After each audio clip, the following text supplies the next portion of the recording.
The paper felt cold in my hands, which was strange because the house was always stuffy, even in October. It was a quitclaim deed, dated 2 months ago. My parents' names were on it, as expected. And then, right below theirs, was another name. My brother's. My name is Regina. I'm 33 years old, and for the last 5 months, I'd been playing the role of the good daughter. It all started with a phone call in the middle of a Tuesday budget meeting. My mom, Lena, her voice thin and crackling with panic, told me my dad had fallen. He'd been on a ladder trying to clear the gutters, a job he was, at 66, far too old to be doing. He had shattered his hip. I was on a plane the next day. I was a project manager for a big tech firm, on the fast track for a director-level promotion, but I put it all on hold. I took a leave of absence, which eventually turned into me quitting when it became clear that my dad's recovery was going to be a marathon, not a sprint. My parents needed full-time help, and my older brother Diego was 3 states away and, as usual, conveniently unreachable. The house I grew up in was sad. It sagged with a kind of weary neglect my parents had stopped noticing years ago. The roof had a persistent leak in the corner of the living room. The ancient water heater groaned like a dying animal, and half the windows wouldn't seal properly, letting in a constant draft. My dad, Albert, had always been the handyman, but his body had given up before his pride did. My mom, who was 61, just seemed overwhelmed by it all.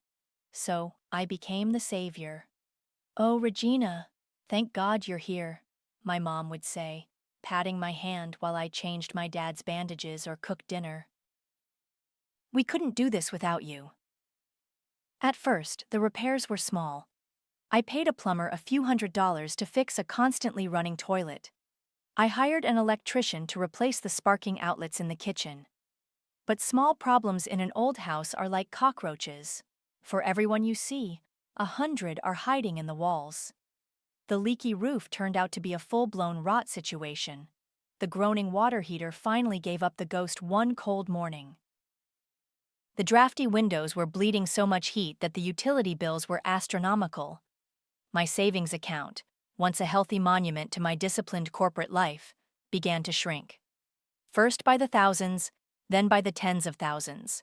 New roof, new water heater, new energy-efficient windows throughout the entire house, a full bathroom remodel to install a walk-in shower for my dad.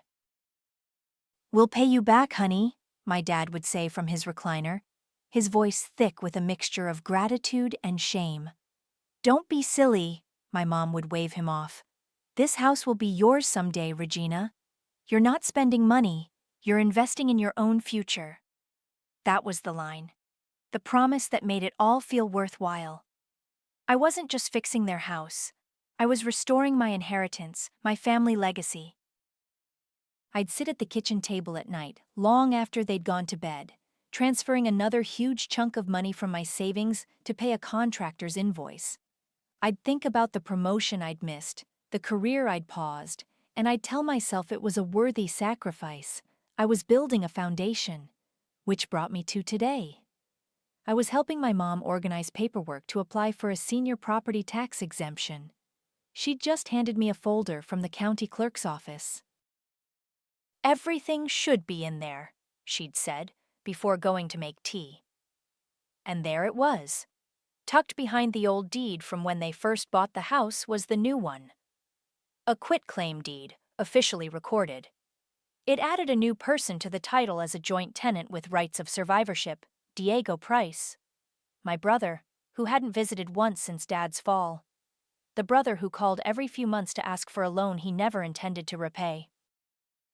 The brother who sent a generic get-well-soon card from a gas station. His name was now legally bound to the very walls I was paying to rebuild. A silent partner in the investment of my entire life's savings. My mom's words echoed in my head. "This house will be yours someday." It was a lie, or at best a half-truth. It would be ours. And I knew my brother well enough to know that what was his, and what was mine was negotiable. I stood there for a full minute, the deed in my hand, the hum of the refrigerator the only sound in the house. My mind flashed back to a phone call from last Christmas.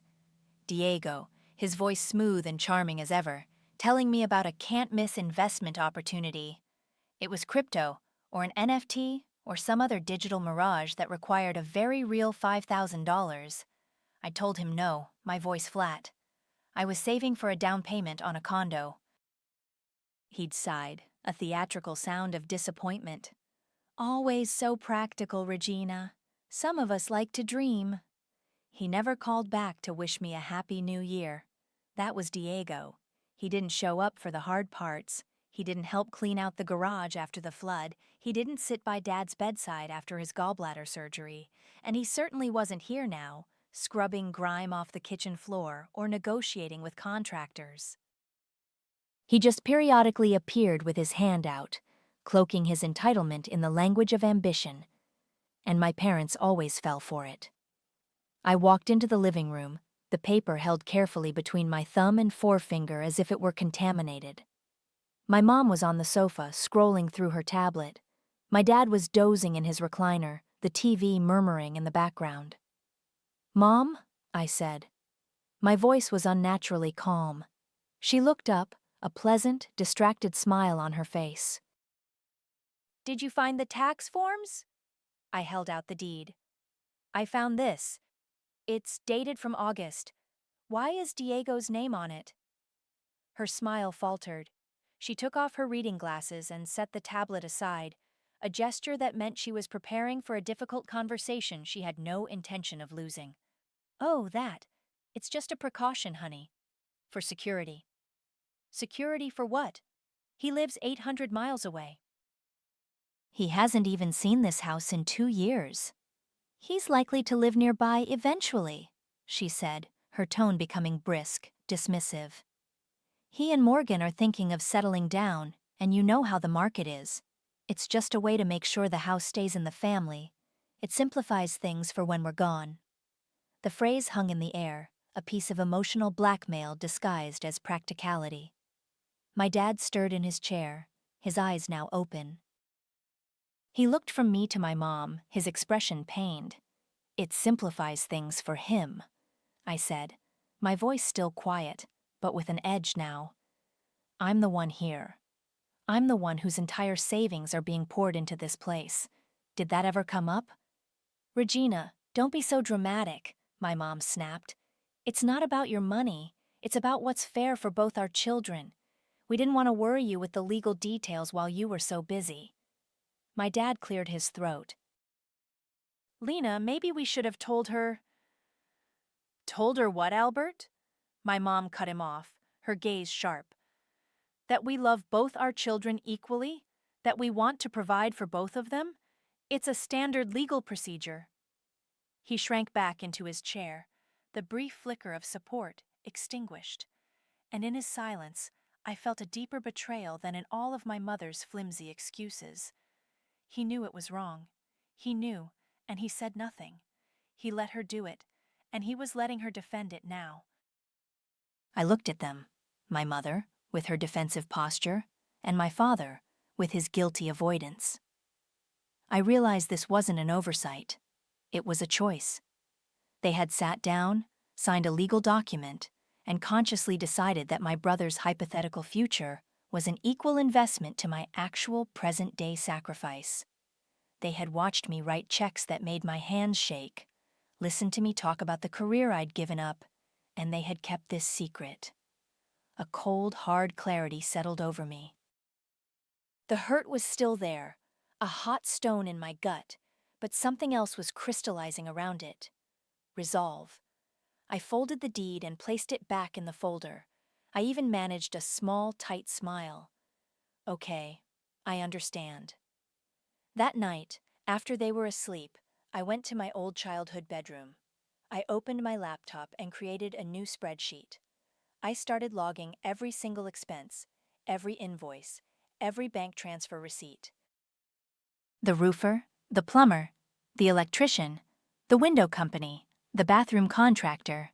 I scanned receipts and attached them to line items. I found before and after photos on my phone and organized them into folders. I was a project manager after all. Documentation was my specialty. When I was done, the total at the bottom of the screen stared back at me: $78,451.38. I picked up my phone and scrolled to a familiar name: Cassandra Lee. My best friend since kindergarten, now one of the sharpest real estate attorneys in the city. She answered on the second ring, her voice warm and sleepy. "Regina, everything okay?" I took a deep breath, the air in the stuffy old house feeling thin and used up. "Hey, Cass. Sorry to call so late. I need some legal advice. I need to file something that'll freeze this house in time." Cassandra's office was a sleek, minimalist space downtown that smelled like expensive coffee and paper. It was a world away from the dust and decay of my parents' house. I'd met her there the day after my discovery, my laptop bag heavy with the digital fortress I'd built overnight. She listened without interruption, her expression shifting from friendly concern to sharp, professional focus. I laid it all out: the fall, the move home, the promises, the renovation costs, and finally, the quitclaim deed. I opened my laptop and walked her through the spreadsheet, the linked invoices, the time-stamped photos. When I finished, she leaned back in her chair, tapping a pen against her legal pad. "Okay," she said, her voice even. "First, you're not crazy. This is a classic textbook case of unjust enrichment. They accepted a significant financial benefit from you under the clear assumption that you would be the sole heir to the property. Adding your brother fundamentally changes the agreement." "So what can I do?" I asked. "I can't sue my own parents." The words tasted like ash in my mouth. "You don't have to," she said, leaning forward. "You were, for all intents and purposes, the general contractor for this renovation. You hired people, you paid them, you managed the project. Under state law, that gives you the right to place a mechanic's lien on the property for the value of the labor and materials you funded." "A lien?" "It's a legal claim against the property," she explained. "It gets filed with the county. It means they can't sell the house, refinance it, or borrow against its equity until your claim is paid in full. It essentially freezes the asset until you are made whole." It was perfect. It wasn't an aggressive lawsuit. It was a silent, immovable barrier. A consequence. "Let's do it," I said, the words coming out with more force than I intended. Cassandra held up a hand. "Regina, I need you to understand what this means. This is a legal move, but it will land like a declaration of war. It's an alarm bell they won't be able to ignore. This is legal, but it won't feel like victory when they realize what you've done." "I know," I said quietly. "Victory isn't the point. Acknowledgement is." Over the next week, we built the portfolio. Cassandra's paralegal helped me draft affidavits and organize the payment records into a formal claim. At home, I moved like a ghost through the newly renovated rooms. The walls I had paid to have painted felt like they belonged to strangers. I cooked my dad's meals, managed his physical therapy schedule, and sorted my mom's mail. But the warmth was gone. It was all just a series of tasks now. The deepest cut was my father. He'd try to catch my eye, a sad, pleading look on his face. "Reggie," he'd start, using my childhood nickname, but I'd find a reason to be busy: the laundry, a phone call, anything. His silence in that moment had been a choice, and my silence now was the consequence. The emotional umbilical cord had been severed, and I was just waiting for the right moment to walk away from the wreckage. Late at night, with the house quiet, I started my own project. I wasn't looking at contractor websites anymore. I was scrolling through real estate listings. Small condos, townhouses, anything that was clean, modern, and miles away from this neighborhood. I found a few promising options in a new development downtown.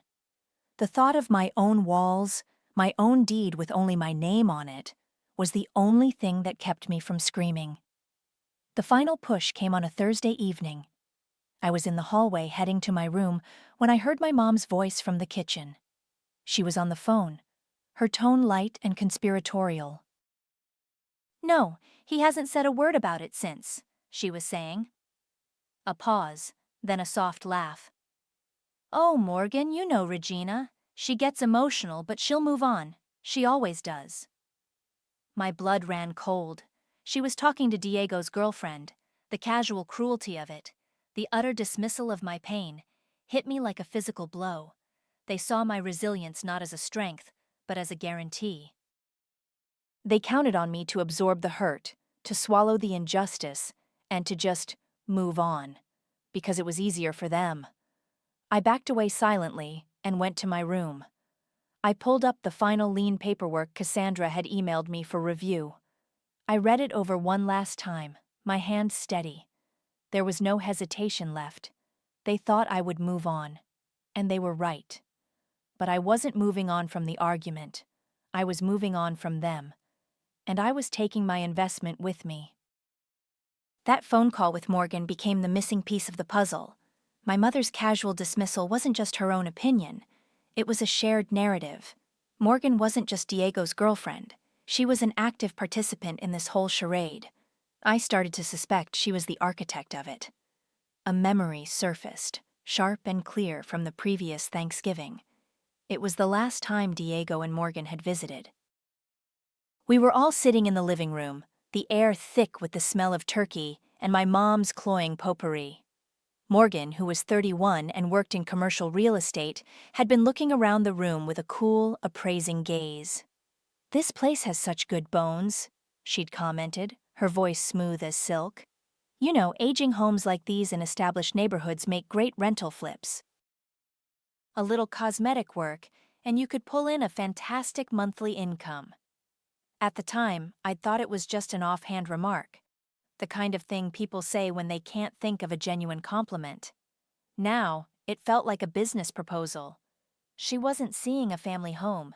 She was seeing an asset, a starter property for her and Diego, funded by my parents' misplaced loyalty and my own sweat and savings. The quitclaim deed wasn't just about keeping it in the family, it was about securing a foothold for her own ambitions. My suspicions were confirmed a week later. I was packing boxes in my room when I heard the front door open. My mom's voice, suddenly bright and cheerful, echoed up the stairs. "Diego, what a surprise!" I froze. I hadn't heard a word about him visiting. I walked to the top of the stairs and looked down.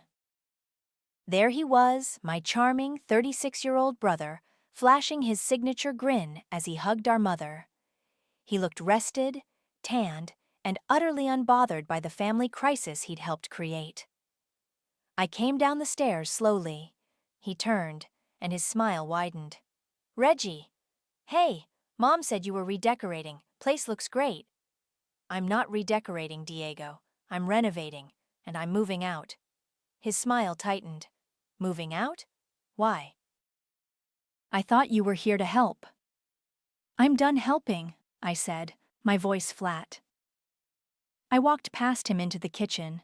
He followed, shutting the door behind him, creating a false sense of privacy.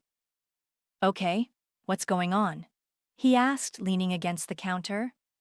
"Mom said you were upset about the deed. You're just being too emotional about it. It's just a piece of paper to protect the family's assets." "Our assets, you mean?" I shot back. "The assets I've paid nearly $80,000 to preserve while you've been—" "Where exactly?" He had the grace to look momentarily uncomfortable. "Look, I would have helped if I could, but things have been tight." "Things are always tight for you, Diego." Just then, the kitchen door swung open and Morgan walked in, holding a designer handbag that probably cost more than the new water heater. She smiled, a cool, placid expression that didn't reach her eyes. "Everything okay in here?" "Regina's just having a hard time understanding the legal side of things," Diego said, clearly relieved to have backup. Morgan placed a perfectly manicured hand on his arm. "Of course it's emotional," she said, her voice dripping with condescension. "A family home always is. But at the end of the day, A house is a financial instrument. It should belong to the one who values it most, who can make the most of it for the family's future. The implication was clear. I, with my emotional attachment, was a liability. They, with their savvy, detached view, were the future. They saw my love and sacrifice as a weakness to be managed. I just stared at her. The audacity of it was breathtaking. She stood there, in the kitchen I had paid to gut and rebuild, and lectured me on the value of a home. "You're right," I said, my voice dangerously quiet. "It is a financial instrument. And I've made sure my investment is protected." I turned and walked out, leaving them standing there. I went back to my room and called the moving company. I booked them for the following Saturday. My new condo was ready, and my severance package from my old job had cleared. I had enough to buy it outright. No mortgage, no loans, no partners. Just me. Saturday came quickly. My parents were hosting a small dinner for some old friends from the neighborhood, a bizarre attempt at normalcy while my life was being packed into cardboard boxes. They stayed in the living room, making polite conversation, pointedly ignoring the quiet, efficient work of the movers. As the last box was loaded onto the truck, I walked back into the empty house. The new paint smelled fresh. The new floors gleamed. It looked beautiful, impersonal. I pulled a single, folded document from my purse. It was the notice of lien, officially filed with the county clerk that morning. I placed it on the polished surface of the hall table, right next to the mail. They'd find it eventually. It was my last act in the house I had saved, a silent, ticking time bomb left right in the heart of their perfect, happy home. My new condo was the complete opposite of my parents' house. It was on the 12th floor of a new downtown building, with floor-to-ceiling windows that looked out over the city lights. The walls were a cool gray, the floors were polished concrete, and everything was sleek, clean, and blessedly silent. I had used a significant chunk of my severance and savings to buy it outright. The feeling of owning something that was mine and mine alone was intoxicating. It was a fortress of solitude I had built for myself. For the first few days, I just reveled in the quiet. I unpacked my boxes, arranged my furniture, and ignored the incessant buzzing of my phone. The calls started on Sunday morning, the day after I moved. First, it was my mom, her voice tight with confusion. "Regina, I don't understand this letter. What is a mechanic's lien?" I didn't answer. Then the voicemails began. Lena's messages grew increasingly frantic. "You need to call me back right now. The bank just called." "This is a huge mistake, Regina. You're embarrassing us." My father's tone was different. He left one message, his voice heavy with a desperation I'd never heard from him before. "Reggie, please. Just call us. Let's talk this through. Your mother is beside herself." I deleted them all without responding. There was nothing to talk through. I had made my statement. Now they were simply reading it. On Wednesday, I got an email from Cassandra. The subject line was simple. It worked. The body of the email was short and to the point. They tried to apply for a home equity line of credit this morning. The lien blocked them. The bank notified them that the title is encumbered and no new loans can be issued against the property until your claim is settled. The ball is in their court. A strange sense of calm washed over me. It wasn't triumph, not exactly. It was the quiet satisfaction of a perfectly executed plan. The system I had put in place had functioned exactly as designed. That afternoon, I drove out to a commercial job site on the edge of town. I found Sullivan, the contractor who had overseen most of the renovations, directing a forklift. He was a man in his 40s with a no-nonsense demeanor and a surprising eye for detail. We'd developed a comfortable professional rapport over the past few months. He saw me and walked over, wiping his hands on a rag. "Regina. Didn't expect to see you out here. Everything all right with the house?" "Everything's fine," I said. "I just wanted to come by and thank you in person for all your work. and to give you my new address for the final invoice." I handed him a slip of paper. He glanced at it, then back at me, his expression unreadable. "You moved out?" I nodded. It was time. I hesitated for a moment, then decided to just say it. "I should also probably tell you that I've placed a mechanic's lien on the property for the full value of the renovations." He didn't look shocked. He just looked at me, a long, steady gaze. He'd seen the family dynamics. He'd seen me writing the personal checks while my parents hovered. He'd seen Diego show up once, acting like the lord of the manor. He had seen it all.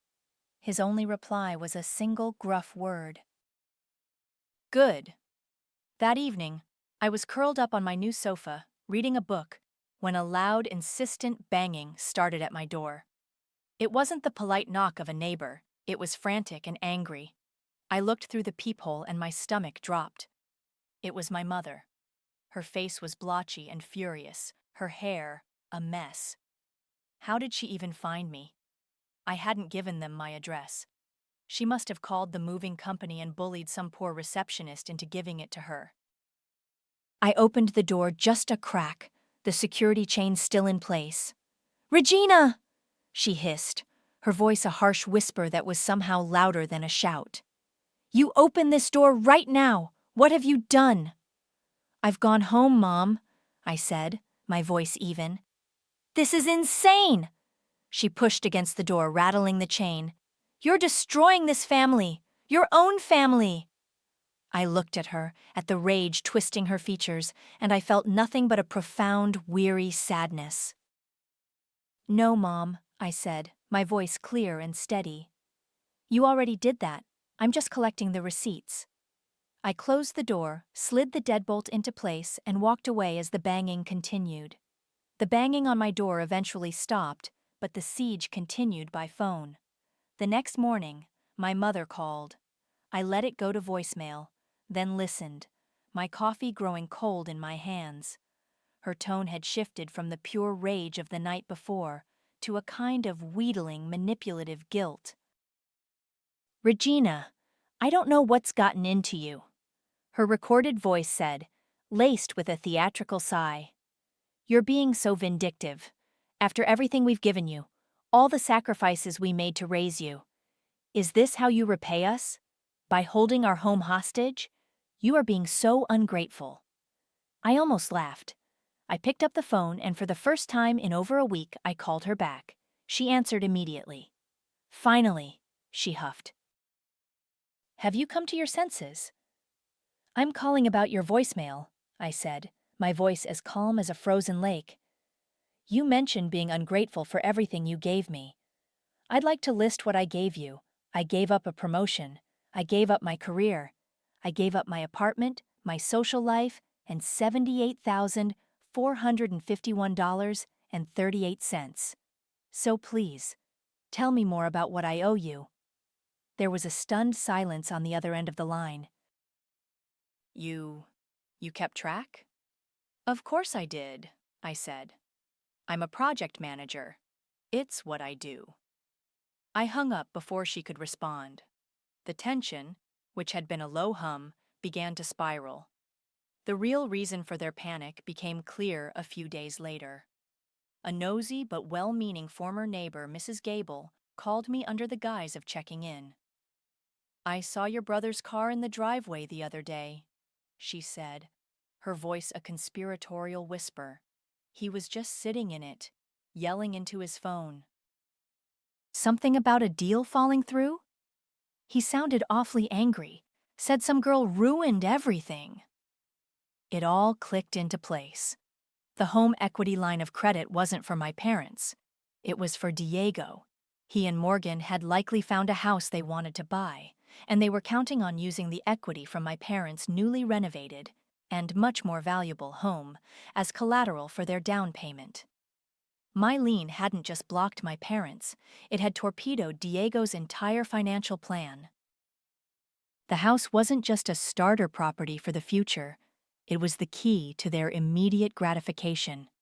The confirmation came that evening, in the form of a voicemail from a number I didn't recognize. The voice was cool, controlled, and dripping with false sincerity. It was Morgan. "Regina, hi. It's Morgan," she began, as if we were old friends. "Listen, I think there's been a huge misunderstanding here, and we'd all like to put this behind us. Diego and I have been talking, and we understand that you feel you're owed something for your time and effort. We'd like to make things right.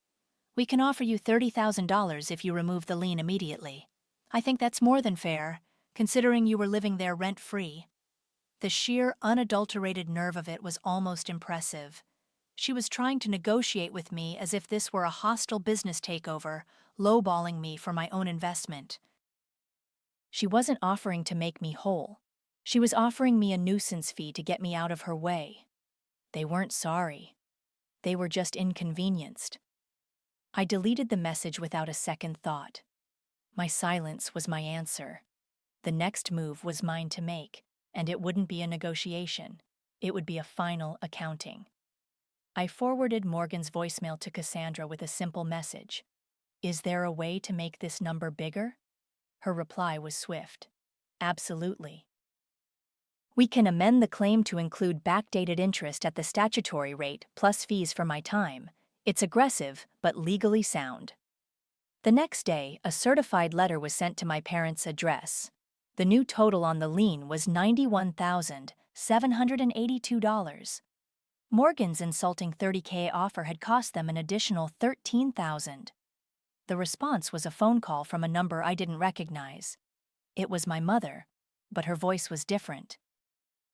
The anger and manipulation were gone, replaced by a raw, ragged desperation. She was crying. "Regina, please," she sobbed. "Your father. The stress of all this is making him sick. His blood pressure is through the roof. The doctor is worried. I'm worried. Can't you just have some mercy?"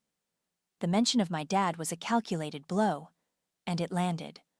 For all my anger, the thought of him suffering because of this gnawed at me. He had been weak, yes, but I didn't want him in pain. "I'll come see him," I said, my voice softer than I intended.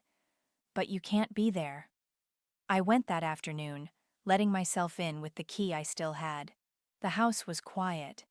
My dad was in his recliner, looking smaller and older than he had just a few weeks ago. He saw me and his eyes filled with tears. "Reggie," he whispered, his voice hoarse. "I'm so sorry." I sat on the ottoman in front of him. "Why didn't you say anything, Dad?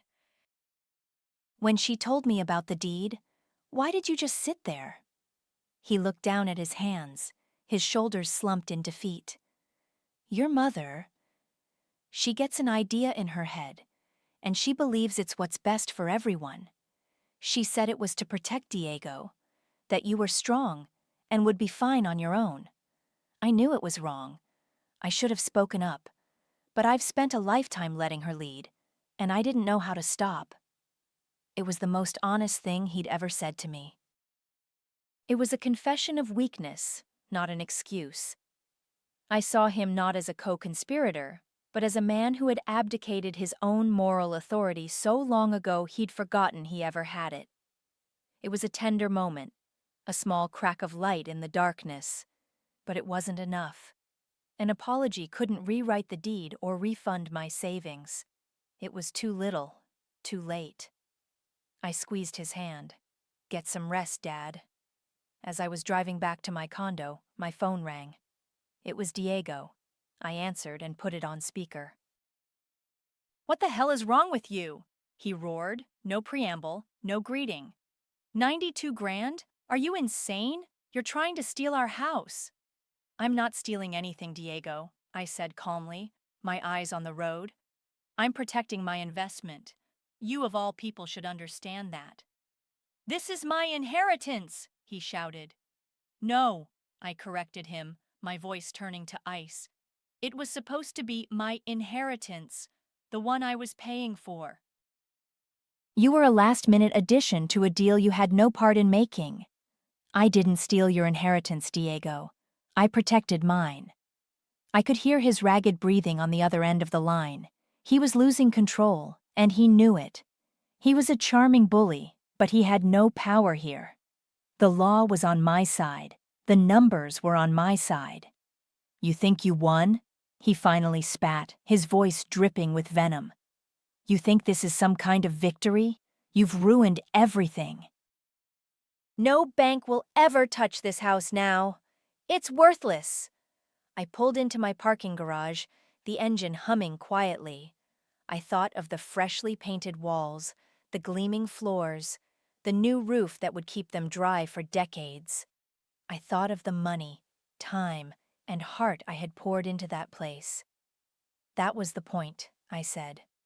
The call ended in a haunting, absolute silence. He had finally understood. I hadn't put a lien on the house to get my money back. I had done it to make sure they could never get theirs. The silence that followed that final call with Diego stretched into weeks, then months. The seasons turned.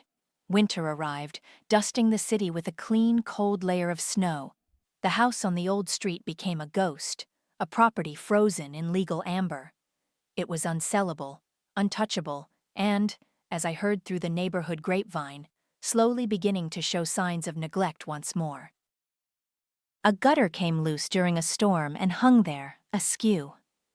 The pristine lawn I'd paid to have resodded was developing brown patches.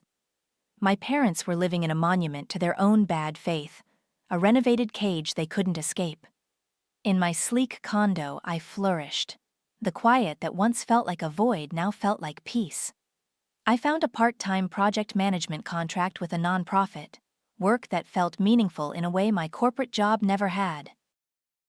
I started looking at applications for a graduate program in urban planning, something I'd always wanted to do but never had the courage to pursue. I was building a life from the ground up, on my own terms, with no one else's name on the deed. News from my old life trickled in through Mrs. Gable, who seemed to have appointed herself my official informant. The biggest piece of news came just before the holidays. Morgan had left Diego. Apparently, a man with no job, no prospects, and no access to a sudden infusion of real estate equity wasn't the catch she'd thought he was. The prize she had schemed for had become a burden, and she had cut her losses. Diego, I was told, had moved back into his old bedroom in my parents' house. The three of them were now trapped together in the fallout of their own making. One afternoon, a letter arrived. It was a simple white envelope with my father's shaky handwriting on the front. I opened it with a sense of detached curiosity. Inside was a single sheet of paper. "Reggie," it began. "There aren't words to fix what I broke by staying silent. I see that now. I see you now. I see how much you did, how much you always did. Your mother thought she was protecting the family, but she was only protecting her idea of it. I was a coward for letting her. You were always the one who showed up. I hope one day you can forgive me for not showing up for you." I read the letter twice, then folded it and placed it on my desk. It was an apology, yes, but it was more than that. It was an acknowledgement. The thing I had wanted from the very beginning. It didn't erase the betrayal or heal the wound completely, but it was a quiet admission of the truth. I stood at my window, looking out at the sprawling city below. The lights twinkled like 1,000 tiny, separate lives, all moving forward. I thought about the word revenge. It felt too hot, too angry for the cold, precise thing I had done. Revenge doesn't heal the hurt. It doesn't magically restore what was lost. But it does something just as important. It calls things by their true name. It draws a firm, undeniable line between what was given and what was taken. My phone buzzed with a text from Cassandra. "Drinks tonight?" I smiled and typed back, "Absolutely." My life wasn't defined by them anymore. It wasn't about the fight, the anger, or the house. It was about what came after. It was about building new walls, not just tearing down old ones. Family doesn't start with promises. It ends with receipts.